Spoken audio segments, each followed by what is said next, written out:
Hello les amis, j'espère que vous allez bien, bienvenue dans cette nouvelle vidéo. Nous allons descendre, ne vous inquiétez pas, on va aller se maquiller ensemble. Je vais tester ma troisième commande Sephora que j'ai faite pendant les soldes, la veille du jour où les soldes se terminaient. J'ai fait une dernière commande, la plus grosse commande que j'ai fait d'ailleurs de toutes les soldes Sephora, influencée par une soirée passée à scroller sur TikTok et Instagram. Je me suis laissée influencer et donc j'ai acheté plein de produits qui faisaient le buzz et on va tester tout ça maintenant.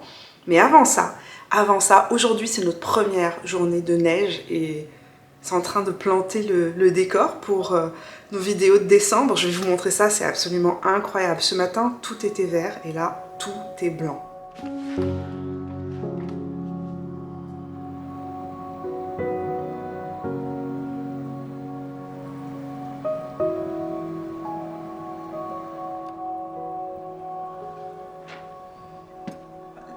Comme vous pouvez le voir, mes décos de Noël ne sont pas encore installés.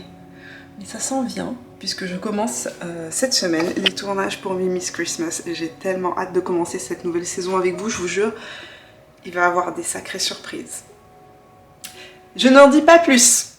Donc, après cet interlude neigeux,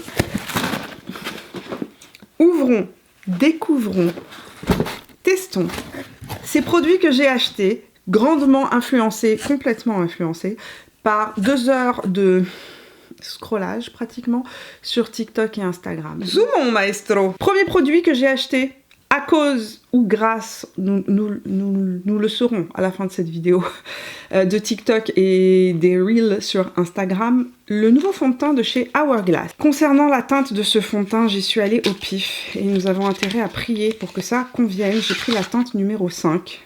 Je ne connais absolument rien de ce fond de teint.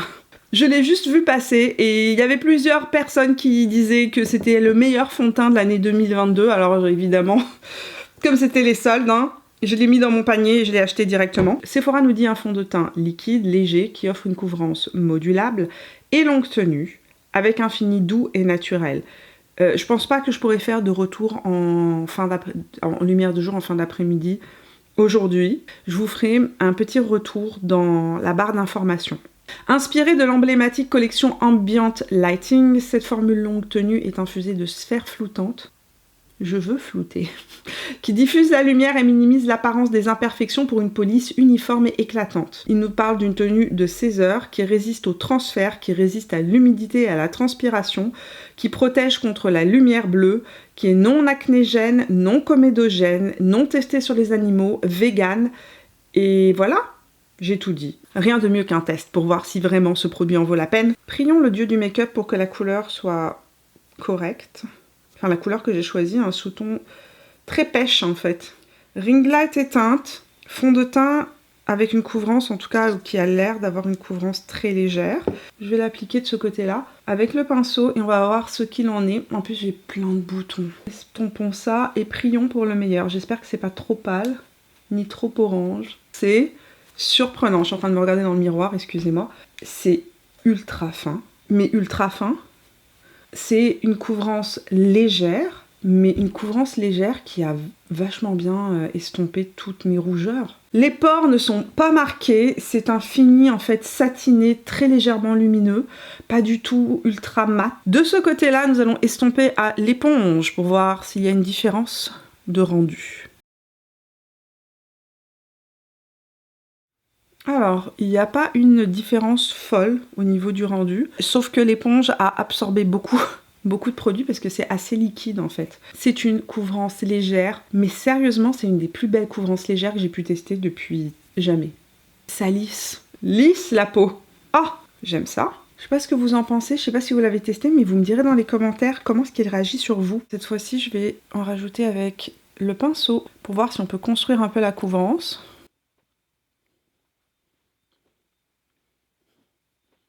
De ce côté-là, une seule couche. Donc on a une couvrance légère, une finesse, une lumière qui ressort. De ce côté-là, 2 passages, 2 couches. Une couvrance qui est moyenne à moyenne plus. Donc je peux vraiment intensifier le produit et avoir presque une couvrance totale. Ring light rallumé, ça vous donne une idée du rendu de ce fond de teint qui est en train de se placer et de devenir plus mat. Ça me fait penser un petit peu au fini du Double Wear en moins marquant. J'ai mis une petite touche d'anti-cerne Huda Beauty en teinte Vanilla Swirl. C'est un anti-cerne que j'ai dans mes tiroirs depuis pas mal de temps et que j'ai ressorti récemment et que j'aime beaucoup en fait. Que j'estompe avec le pinceau 36 de chez Refer. Il faut une micro quantité, il est ultra pigmenté. Me voici de retour, j'ai appliqué donc sur mes sourcils mon gel à sourcils de chez Benefit avec le Brow Blade de chez Urban Decay que j'adore. J'ai fait mon contour avec la Hollywood Contour Wand de chez Charlotte Tilbury en teinte pâle moyen. Elle est revenue en stock chez Sephora pour information. Je l'ai recommandé parce que c'est un de mes produits préférés pour faire mon contour. Un Kleenex propre pour tester ce fond de teint qui me semble sec. Je ne l'ai pas encore poudré, donc avant de le poudrer, je me suis dit qu'on allait faire un test transfert. Regardez ça. Zéro transfert.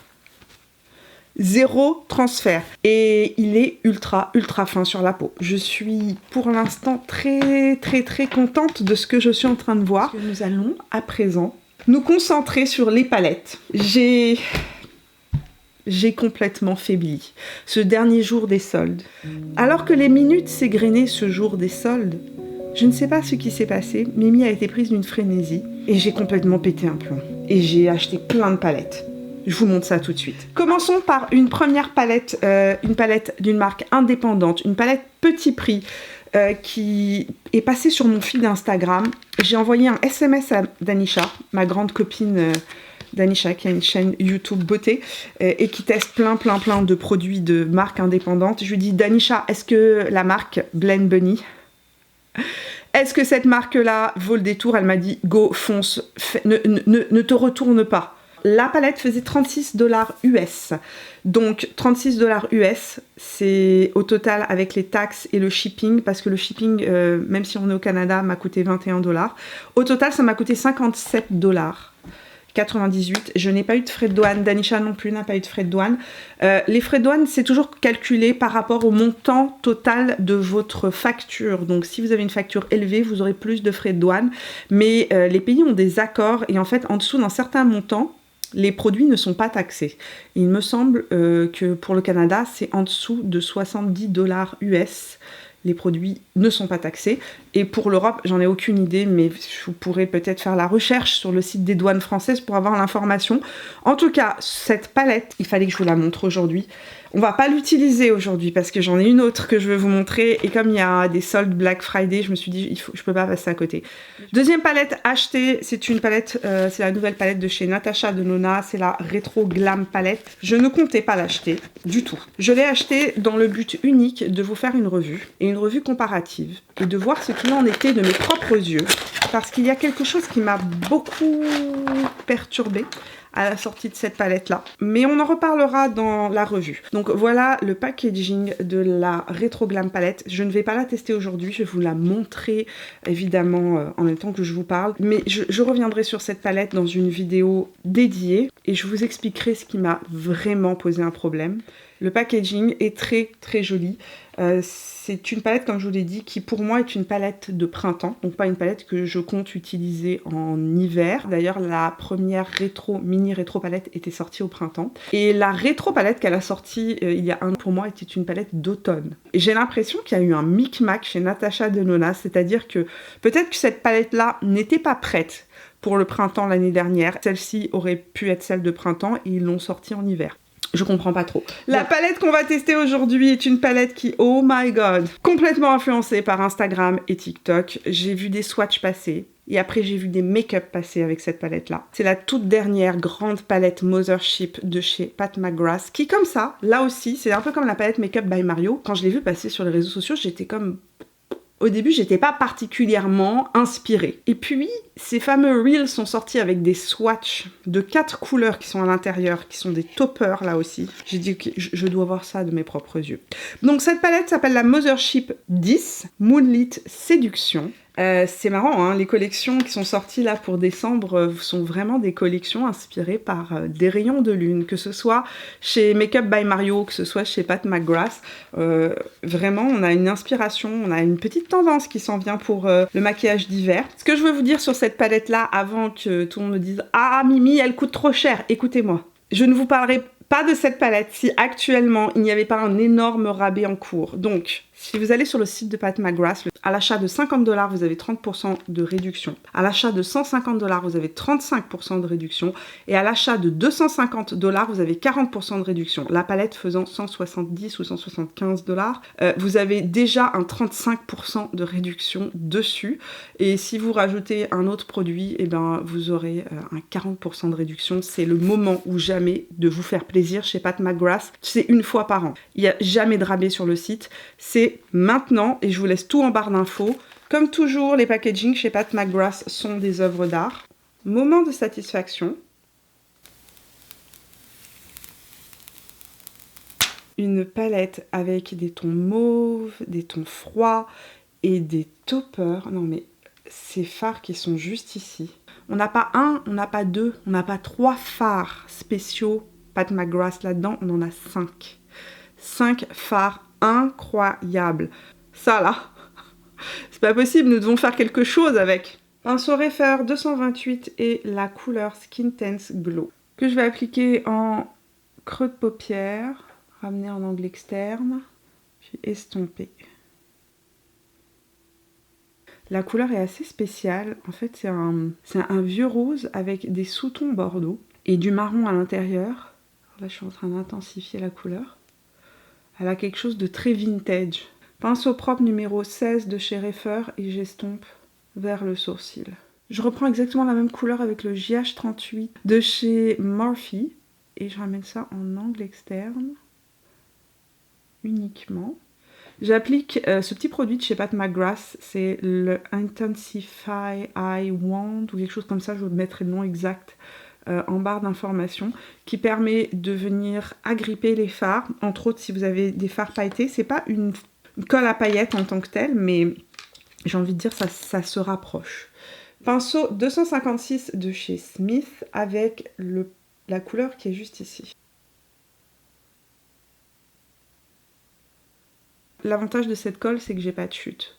Et c'est un fard qui est quand même assez métallisé. Maintenant, je peux l'appliquer au doigt par-dessus. Ça colle bien. J'ai 0 chute. Je remets juste un petit peu de ma couleur de transition en angle externe, la première couleur que j'ai appliquée, la même couleur que j'ai appliquée, et je viens repasser ça en creux de paupière pour bien fondre cette couleur. Pinceau 21 de chez Refer et la couleur qui est juste ici qui s'appelle Astral Lilac Aura. Et je vais essayer de l'appliquer vraiment juste en angle. Je sais pas si vous allez pouvoir le voir à la caméra. C'est absolument incroyable. Je vais remonter cette couleur ici, dans le creux de paupière. C'est fou. J'ai envie d'intensifier avec le petit doigt, mais... oh, ça fonctionne. Avec le pinceau, donc liner de chez Shiseido, je vais venir prendre ce gris qui est juste ici. C'est en fait un brun gris. Et je vais venir me créer un trait de liner un petit peu diffus. C'est hyper facile de faire un trait de liner avec ce drôle de pinceau, c'est assez surprenant, mais ça fonctionne super bien.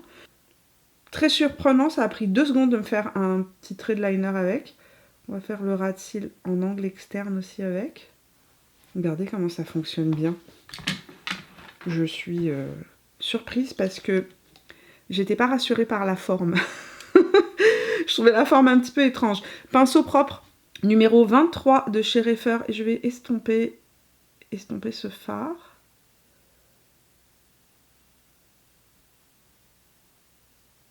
Pinceau 242S de chez MAC et la teinte Skin Tense Glow.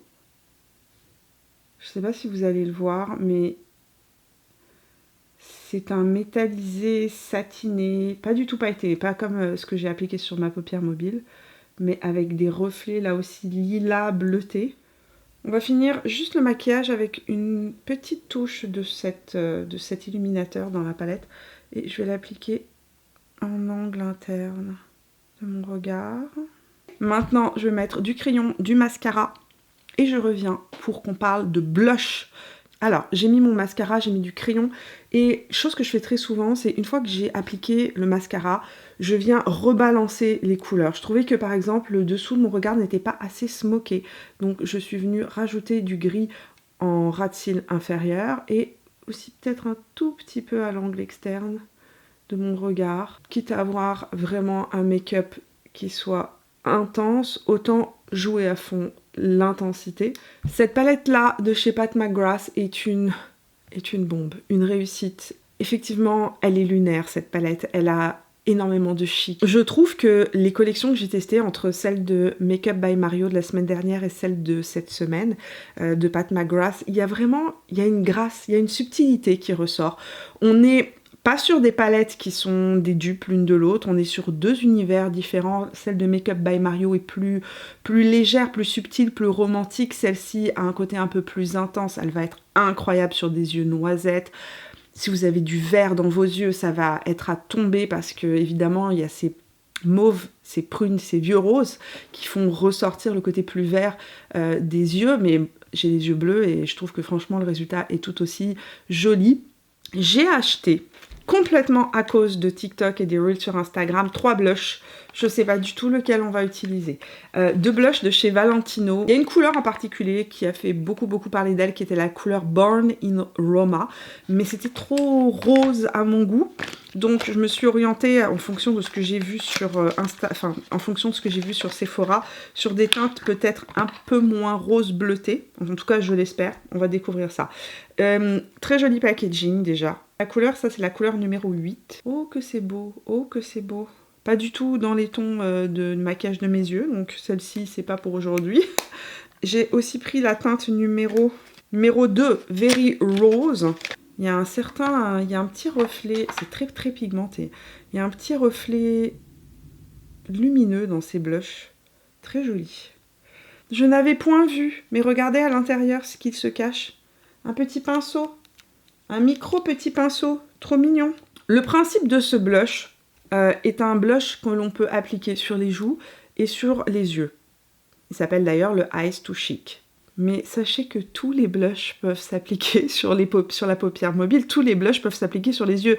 Ceci n'a rien de nouveau et je vous le montre dans plein de vidéos avec plein de blushs. Et enfin, j'ai pris un blush de chez Hourglass que je n'avais pas dans ma collection, qui était le Mood Exposure, et qui était un blush qui là aussi est revenu en boucle dans les reels sur Instagram, et tout le monde disait oh mon dieu, ce blush, si vous ne l'avez pas, vous ne savez pas ce que vous loupez.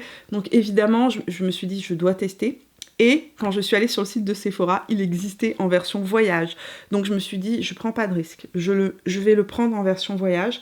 Puis si je suis déçue, j'aurais pas dépensé tout mon argent dedans. Ok, on va commencer par celui-ci. Donc avec le Mood Exposure dans les blush ambient de chez Hourglass. J'ai pas mis de bronzer. J'allais dire la teinte est assez pâle, mais en même temps j'ai un pinceau qui est très peu dense, donc ça prend pas beaucoup de produit. Mais au moins comme ça, je fais pas d'erreur. C'est très joli. C'est très joli. On est sur un blush avec une très belle lumière qui ressort, pas pailleté, mais vous savez, ce côté un peu lumineux qu'on peut retrouver dans les blushs Hourglass. C'est un blush qui, à mon avis, va plus convenir aux gens qui ont une peau très pâle, par exemple les gens qui ont une peau laiteuse, ou les gens qui ont une peau pâle, ou les gens qui ont une peau moyenne. Mais si vous avez la peau qui est plus foncée que moi, celui-ci va être beaucoup plus joli. Allez, on va être fou. De ce côté-là, j'ai mis le Hourglass. De l'autre côté, je vais mettre le Valentino. Ah non, il faut que je teste, hein, écoutez. Moi, je ne fais pas les choses à moitié. Hein. Je vous ai dit que j'avais dépensé tous mes sous à cause de TikTok. Je veux voir si véritablement, est-ce qu'il y a vraiment un intérêt. De l'autre côté, on va aller tester le blush de Valentino. J'ai perdu le micro-pinceau. Trop petit pour ma joue, mais parfait pour le creux de paupière. Donc celui-ci c'est le Very Rose et je vais en prendre une micro quantité.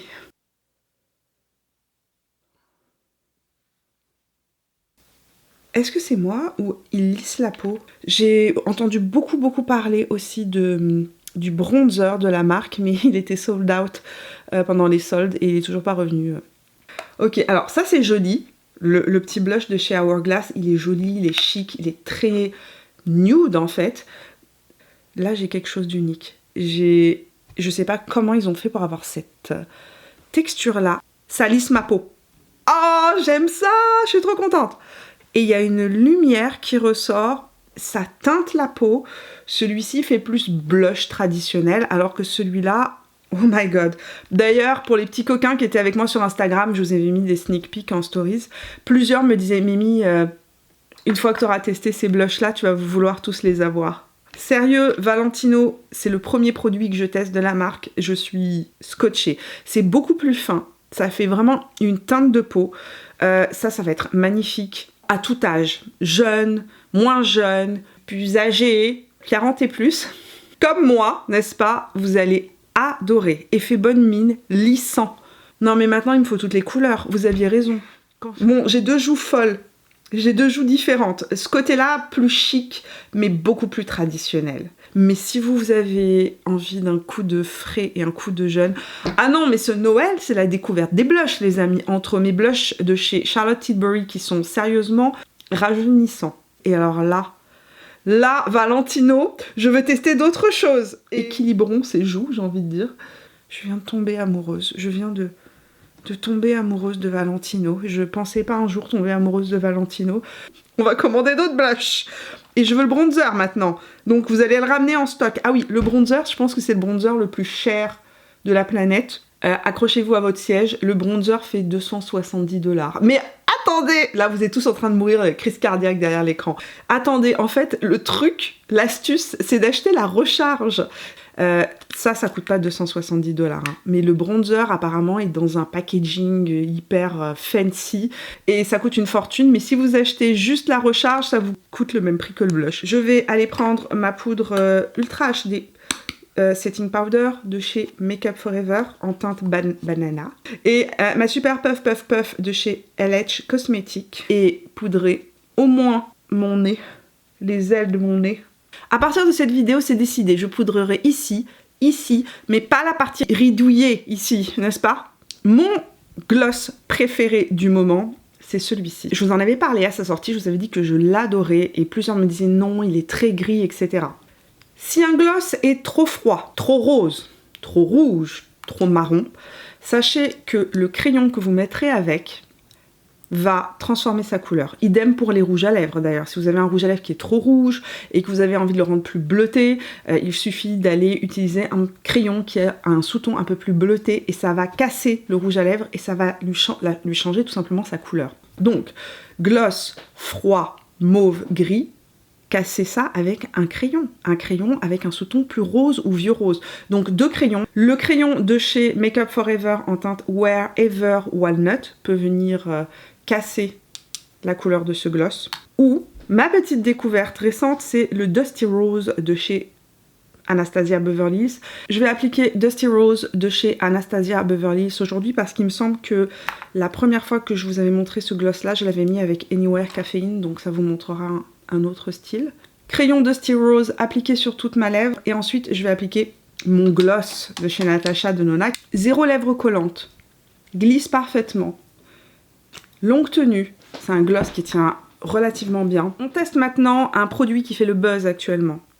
Sérieusement, on le voit passer partout sur Instagram et sur TikTok. Le spray fixateur qui fait tenir le maquillage pendant toute la journée sans que rien ne bouge. Le spray fixateur où les gens se mettent la tête dans l'eau, ressortent leur visage et rien n'a bougé. Je n'irai pas jusque là. Non, je vous vois venir. Mi, la tête dans la bassine. No way. Non, je ne vais pas mettre ma tête dans la bassine, mais je suis bien tentée de voir ce qui va advenir de ce produit. C'est un spray en vaporisateur et ceci est le format voyage, rassurez-vous. Il existe en grand format, sauf que là aussi, je me suis dit, je vais acheter un format voyage. Et si vraiment je suis convaincue par le produit, je le rachèterai en grand format. Attendez, je suis en train de vaporiser mes cheveux là. Je sais pas ce que je vaporise. J'avais peur que ça fasse comme le produit de Huda Beauty, vous savez, celui qui m'a étouffée. Mais non, c'est pas le cas. Il y a 0 odeur. Il n'y a pas de parfum. C'est pas comme le produit de Huda Beauty, mais c'est... Oh my god. Look at this. Une peau de jeunette. Ça a lissé encore plus ma peau. Non, aujourd'hui, j'ai envie d'appeler cette vidéo la vidéo qui a lissé ma peau. Incroyable. Le fond de teint et ce spray fixateur, il y a vraiment quelque chose hein, dans le spray fixateur. Il y a quelque chose qui lisse la peau. Alors, j'ai de la texture. Hein. Moi, j'ai une tonne de texture. Alors, elle va pas disparaître complètement comme par magie, mais ça donne un effet. J'espère que vous allez pouvoir voir le rendu de tout ça. J'ai zéro illuminateur. Regardez la lumière qui ressort du blush de Valentino. Bon, j'ai mélangé le blush Valentino et le blush Hourglass. Les deux étaient légèrement lumineux. Donc il y a une lumière exquise qui ressort de tout ça. Le fond de teint est mat, mais j'ai aussi une lumière qui ressort magnifique. Et cette palette de Pat McGrath. Maquillage terminé. Expérience TikTok, Instagram validée. Sérieusement, des fois, je teste des trucs que je découvre sur Instagram et sur TikTok, dans les Reels, et je suis plutôt déçue. Et là, pour le coup, pas du tout. Sérieusement, pas du tout. J'étais en train de me dire... Attendez, j'ai une petite mèche qui veut s'enfuir dans ma bouche. J'étais en train de me dire, Mimi, si tu ne devais garder qu'un seul produit de cette vidéo découverte, lequel serait-ce? C'était pas évident. Je suis toujours déchirée. Parce qu'en fait, j'ai sérieusement tout aimé. Ok, je garderai le blush Valentino. Je pense que d'ailleurs, je vais aller de ce pas. Je vais aller de ce pas sur mon application Sephora. Voir peut-être la couleur Born in Roma. Parce que finalement... il y a une telle lumière, une telle subtilité, un tel effet, j'ai rarement... Enfin, en fait, j'ai jamais vu ça. Dans aucun blush que j'ai pu tester, j'en teste des tonnes. Alors, je reviens pas sur ce que je vous ai dit la semaine dernière avec les Charlotte Tilbury. Les Charlotte Tilbury sont absolument à tomber. Et en fait, ils ont un côté là aussi lissant. C'est un peu le même principe que les Valentino. Mais la différence, c'est que Charlotte Tilbury est plus mat, donc ça fait un effet plus velouté. Si vous avez plus de texture de peau, vous allez préférez la palette Charlotte Tilbury. Si vous n'avez pas trop de texture de peau, vous allez adorer le Valentino. Autre chose que j'ai vraiment adoré dans les produits que j'ai testés aujourd'hui, il y a une vraie recherche artistique et de formules. On est sur des formules innovantes. Le fond de teint, sérieusement, est à tomber. Il y a plus de lumière qui ressort que le Lancôme, et on est sur un fond de teint sans transfert. Le Lancôme n'est pas autant sans transfert que celui-là qui est vraiment 100% sans transfert. Il ne m'a pas desséché du tout les joues. Le fond de teint s'est complètement fondu avec le sébum de ma peau, le résultat est super frais, super lumineux tout en restant mat. C'est assez surprenant, on est vraiment sur un vrai mat lumineux, mais une lumière ultra chic en fait. Voilà les amis, merci d'être restés avec moi tout au long de cette vidéo. J'espère qu'elle vous a plu. N'hésitez pas à laisser un petit pouce, à venir me rejoindre sur Instagram et sur Facebook et à vous abonner à la chaîne si ça n'est pas encore fait en cliquant sur mon visage là où il apparaîtra. Dites-moi aussi avant de partir dans les commentaires si vous avez testé l'un de ces produits, comment est-ce qu'ils réagissent sur vous, parce qu'en fait on a tous une peau différente et effectivement les produits peuvent réagir de manière complètement différente sur d'autres types de peau. J'espère en tout cas que vous passerez une très belle soirée. Je vous fais plein de bisous et à très bientôt pour de nouvelles aventures. Ciao! Pour pouvoir vous aider, je dois savoir qui me parle. Personne ne te parle, Siri. Personne!